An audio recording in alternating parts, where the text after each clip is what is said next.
다음으로 행한 곳은 오픈하자마자 2달 만에 미슐랭 원스타 레스토랑이 된 카이세키 요리 전문점 야마자키입니다. 일본의 강남이라고 불리우는 미나토구의 니시아자부에 위치한 이곳은 신동문 셰프님의 가까운 지인인 시로 셰프가 운영하고 있는 오마카세 레스토랑인데요. 특이한 점은 이곳은 2022년부터 미슐랭 리스트에서 제외되었습니다. 미슐랭의 평가를 받으려면 주기적인 영업 사이클이 있어야 되고 일반적인 예약 방식을 통해 예약을 할 수 있어야 한다는 조건이 있는데요. 이 레스토랑 경우 그날 재료가 좋지 않으면 레스토랑 문을 열지 않는 데다가 계약도 이미 2년치가 다 차 있는 상황이어서 계획을 해도 더 이상 방문을 하기 어렵기 때문에 별점을 줄 수 없다고 하여 지금은 별이 없는 상황입니다. 촬영하는 날도 신동민 셰프님 찬스로 폐점을 하는 날에 특별히 오픈을 해준 상황이었습니다.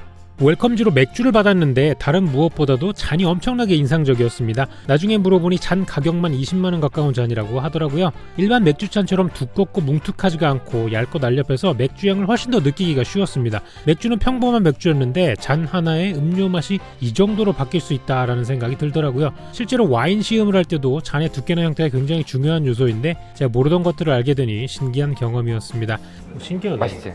되게 플라스틱인 줄 알았어요. 되게 얇아서 이쁘는데 내가 아는 그 동생이 수입하고 있으니까 만약 원한다면 소개해줘. 이거를 매장에서 쓸 수는 없을 것 같아요. 맥주를 시작으로 오늘은 일본주들과 함께하는 페어링 코스로 제공을 해주셨는데 술을 잘 못 마시는 저로서는 조금 안타까웠던 부분이었긴 합니다. 첫 요리는 무와 된장입니다. 아주 단순하게 무를 육수에 졸인 뒤 직접 만든 된장 소스와 함께 담아준 것인데요. 시작부터 셰프의 실력을 느낄 수 있는 심플하면서도 파워풀한 맛이었습니다. 무의 단맛과 된장의 짭짤한 맛이 굉장히 잘 어울리는 그런 시작 음식이었다고 생각을 합니다. 두 번째는 튀긴 청어알젓과 구운 푸콩이 곁들여진 찹쌀밥이었는데요. 한번 튀겨서 겉부분이 바삭하고 속이 촉촉한 청어알과 씹을수록 단맛이 생기는 찹쌀 사이에 구운 푸콩의 오독한 식감과 향이 어우러지는 균형 좋은 맛이었습니다. 튀김 청어알 같은 경우는 감칠맛이 대단했는데 술안주로 정말 좋을 것 같았습니다. 간이 거의 없어요. 싱겁지 않을 정도만 들어가 있는데 무도 그런데 전반적으로 강하진 않네요. 맛이. 다음 요리는 맑은 국물 요리 오항인데요. 국물 요리 하나로 셰프의 실력을 판가름할 정도로 일본 가이세키 요리에서 이 국물 요리가 차지하는 부분이 매우 크다고 합니다. 전체적인 맛은 평양냉면 육수처럼 처음에는 이게 무슨 맛인가 아무 맛이 안 느껴졌는데 국물을 다 먹고 날 때가 돼서는 머릿속에 더 먹고 싶다라는 생각밖에 없었습니다. 미묘한 감칠맛을 위한 수고가 느껴지는 그런 맛이었습니다. 어떤 데는 여기다가 물을 뿌려주는 데가 있어. 뚜껑에다가. 뭐요? 당신 외에 아무도 손대지 않았습니다라는 신선한 의미가 있어. 이것은 새벽 경매에서 50만원에 낙찰된 대게를 데쳐서 만든 요리입니다. 살만 발려서 살짝만 데친 대게와 시소꽃 그리고 익힌 유채나물이 어우러진 요리인데 게살 자체가 단맛이 굉장히 강하고 그 와중에 씹을수록 감칠맛이 계속 느껴지는 게 인생 게요리라고 할 정도로 기억에 남는 맛이었습니다. 쌉싸름한 시소꽃과 유채나물의 단맛이 게와 정말 잘 어울려지는 그런 환상적인 맛이었어요. 시소꽃이 시소잎보다 향은 센데 그 쓴맛은 덜하네요. 지금 이 분위기가 너무 좋네요. 자기가 만든 요리를 이렇게 주고 즉석에서 피드백 받고 자기가 만든 거를 이렇게 진심 담아서 설명을 하고 저도 이제 자꾸 음식 맛 계속 먹어보고 이제 이게 무슨 맛일까를 계속 해야 되니까 이거 표현하기가 너무 어려워. 뭐 간장맛 나면 약간 불고기 맛이 뭐 이렇게 얘기를 하겠는데 그런 게 아니니까 되게 설명해드리기 어렵네요.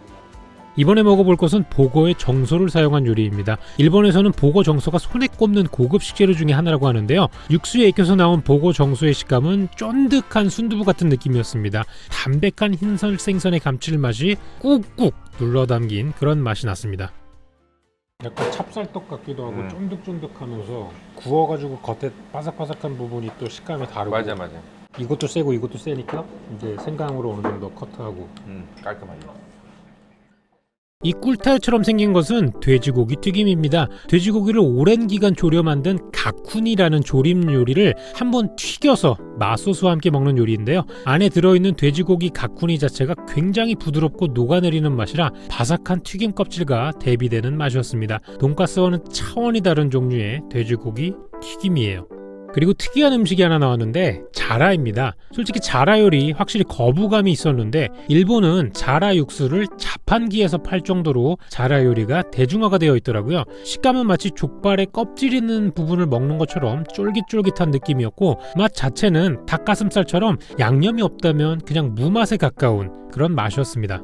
자, 이제 메인인데요. 보통은 메인 요리로 소고기가 나오지 않을까 생각하시겠지만 셰프는 오리 가슴살을 메인 요리로 정한 것 같았습니다. 그리고 저 검은 소스는 그동안 먹었던 이종 코스들과는 확실히 다르게 중국풍의 진한 맛이 나는 소스였습니다. 음식 자체가 다른 음식들과는 맛의 세기가 달라서 내가 메인 요리야 라는 자기 표현을 확실하게 해주는 그런 맛이었고요. 간장 맛을 베이스로 짭조름하고 고소한 맛이 자극적인 그런 메인 요리였습니다.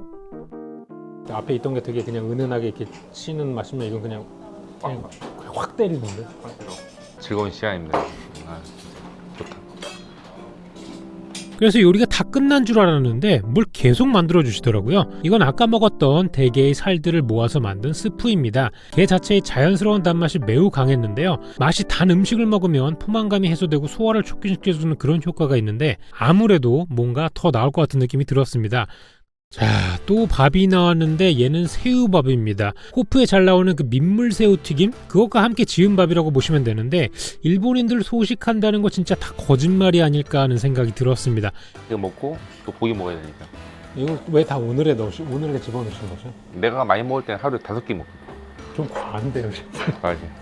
근데 놀랍게도 마지막으로 밥 요리를 또 주더라고요. 계란 노른자장과 쌀밥입니다. 자기는 이걸 매일 아침으로 먹어도 죽을 때까지 먹을 수 있다라는 이야기를 했는데 맛은 정말로 간장 계란밥의 맛이 납니다. 근데 좀 더 깔끔하고 좀 더 고소한 그런 버전이죠. 셰프들은 이런 어린 시절 기억을 어떻게든 새 요리로 만들어내고자 하는 패티시 같은 게 있습니다. 제가 알고 있는 요리사들은 시그니처 메뉴에 무조건 본인이 어렸을 때 잘 먹던 거를 꼭 넣더라고요. 마지막은 심플하게 그냥 아이스크림입니다. 자연산 꿀을 더한 바닐라 아이스크림인데 이미 배가 가득 찬 저에게는 복잡한 디저트보다 심플한 게 좋았습니다. 마지막으로 차에 진심인 나라인 만큼 녹차까지 더해주는 풀코스로 드디어 마무리가 되었습니다. 단맛이 나는 아이스크림 뒤에 쓴맛이 나는 녹차네요.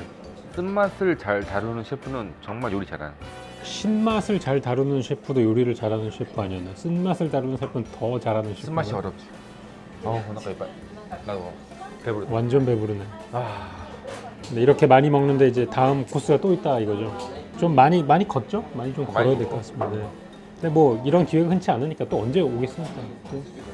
미슐랭을 잃어서 섭섭하지 않냐고 물어봤는데요. 자기는 남들이 평가하는 것보다 자기가 하고 싶은 요리를 하는 게 훨씬 더 중요하고 그래야 고객분들도 더 만족하고 가신다는 이야기를 했었습니다. 쉬운 결정이 아니었을 텐데 자기 음식에 대한 철학과 애정이 느껴져서 굉장히 좋았던 그런 곳이었습니다. 이번에 가는 곳은 긴자에 위치한 쇼타이엔이라는 야끼니쿠 전문점입니다. 신동민 셰프님께서 젊은 시절 근무하셨던 매장이고 일본 생활에 기반을 쌓아나갔던 곳이라고 할 수 있겠습니다. 그만큼 애정이 각별한 장소겠죠. 방금 전까지 맛있는 음식을 만들어주셨던 카이세키 야마자키 시로 셰프도 함께했습니다. 앉자마자 에피타이저와 나물들이 깔리는 걸 보고 한국 컨셉으로 만들어준 곳인가 라는 생각을 했었는데요. 알고 보니 셰프님과 함께 일했던 제일교포 사장님께서 이곳을 개점하시고 야끼니쿠 붐 초창기 때부터 꽤 오랜 기간 영업을 해온 가게라는 설명을 들었습니다. 그리고 긴자점뿐만 아니라 쇼타이에는 일본 곳곳에 굉장히 펼쳐져 있더라고요. 우선 꽃등심부터 나오는데 고기는 사장님이 직접 구워주셨습니다. 저는 일본 와규를 얇게 썰어서 한국식으로 구워 먹는 것을 이날 처음 먹었었는데요. 확실히 인스타나 구글에서 사진으로만 보던 고기 반 마블링 반 고기를 처음 먹어봐서 그런지 입에서 살살 녹는다는 표현을 정확하게 경험했습니다. 심지어 이런 등급의 고기가 킬로그램당 3만원 정도로 그렇게 비싼 편도 아니었는데 소고기보다 닭고기가 맛있다고 호소하는 저를 무기력하게 만들 만큼 굉장한 맛이었습니다. 고기를 안 씹어도 되는데? 너무 부드럽지. 나도 처음에 먹었을 때 너무 놀래가지고 그냥 녹는데? 녹아버려. 입에서 녹아버려. 다음으로 나온 것은 소의 혀, 우설인데요. 일본에서는 일반적으로 알려진 얇은 우설을 양념에 재워서 먹는 방식보다도 조금 더 두툼하고 두껍게 썰어서 우설 자체의 식감을 즐기면서 먹는 걸 훨씬 더 선호한다고 합니다. 그리고 일본인들은 우설 자체를 너무 좋아하기 때문에 일본 와규의 우술은 해외로 수출되는 경우가 거의 없고 전부 다 내수로 소비가 된다고 하네요. 약간 살캉살캉 튀네요. 식감이 있고 허거를 또 좋아하는 사람들은 이게 빠져버리면 얘만 먹게. 한국은 보통 얇게 썰어서 이제 카레에다가 양념에다가 양념에다가. 중간중간에 앞다리 삼각살로 만든 사시미도 나와서 먹어봤는데요. 고기 자체가 기름져서 그런지 아무것도 없이 먹어도 참기름을 잔뜩 바른 듯한 지방이 입안에 고소하게 퍼지는 맛이었습니다. 육회는 잘 안 먹는 편인데 김처럼 밥을 싸 먹으니 그 밥의 열기가 고기를 데워줘서 훨씬 더 고소한 맛이 가미되더라고요. 특별한 맛이었습니다. 다음으로 하람이라는 부위가 나왔는데 안창살이라고 생각하면 된다는 설명을 들었습니다. 양념이 된 버전이었는데요. 다른 로스 구이들과는 달리 내장 부위의 맛이 조금 섞여 있고 식감도 사르르 녹아내리는 그런 느낌이 아니라 쫄깃쫄깃하게 씹히는 느낌이라서 밥 반찬으로 딱 좋아 보였습니다. 실제로 시로 셰프도 요걸 먹자마자 흰밥 달라고 바로 주문을 하더라고요. 아, 살캉살캉하니까 좋다. 탁탁 끊어주네요. 들어오지 근데. 탁 끊어줘. 배불러서 못 먹겠다 뭐 했는데 고기배가 따로 따로 있잖아, 맞지? 있다. 저 고기배 따로 있다 없다? 있다. 있다.